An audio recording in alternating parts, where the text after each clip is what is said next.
Joe Rogan did not get rich because Spotify woke up one morning and decided to overpay a comedian. That is the simple version of the story, and it misses the whole machine. The real asset was not a microphone. It was not a studio. It was not even fame. It was trusted attention, built slowly enough that by the time the big checks arrived, the leverage was already there. The first layer was stand-up. Night after night, small rooms forced him to learn what held attention and what lost it. That matters because comedy is brutal market research. Then television made him recognizable. Fear Factor was not the final business, but it gave him mainstream reach. Millions of people learned the face before they ever trusted the voice. The UFC added a different kind of credibility. Fight fans did not just see him as a host. They saw him as someone who could sit beside chaos and explain what was actually happening. That combination mattered. Comedy made him loose, television made him known, and fighting made him credible with a loyal audience that already cared about long, detailed conversation. Then the podcast changed the business model. A conversation that would never fit on television could run for 2 or 3 hours, and the audience did not leave. They stayed longer. That is where the compounding started. Each episode became content, archive, relationship, and distribution all at once. The show was not asking permission from a network schedule. Sponsors came first because sponsors move faster than institutions.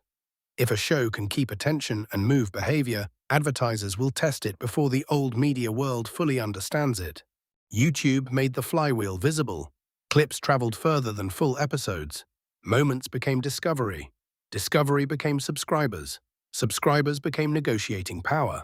By the time Spotify entered the picture, Rogan was not selling a normal show. He was selling a direct route into the routine of millions of listeners. That is why the reported deal numbers shocked people. The check looked like a celebrity payday, but financially it was closer to buying distribution, habit, and trust. Spotify needed differentiation. Music was expensive, margins were hard, and every streaming app looked too similar. Exclusive podcasting gave it something competitors could not instantly copy. Rogan needed something too, a platform willing to treat the audience like an asset, not a side project. The deal was leverage meeting leverage. But there was a catch. Platforms love big creators when growth is easy. They get nervous when controversy becomes expensive.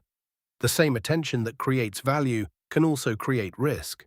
That is why the most important number was not only the upfront check. It was the proof that Rogan could leave one distribution system and make another one reshape itself around him. The move to Texas made the business even clearer. The room changed, the platform changed, the cameras changed, but the core asset moved with him. That is the creator economy lesson hiding inside the Rogan story. Attention alone is not wealth. Random attention disappears. Trusted attention compounds. Once trust compounds, the creator stops being only talent. They become distribution. They become inventory. They become a media company with a face. That is why the richest creators do not just chase views. They build a repeatable relationship with the audience, then negotiate from the side that owns demand. The mistake is thinking the Spotify deal made Joe Rogan valuable.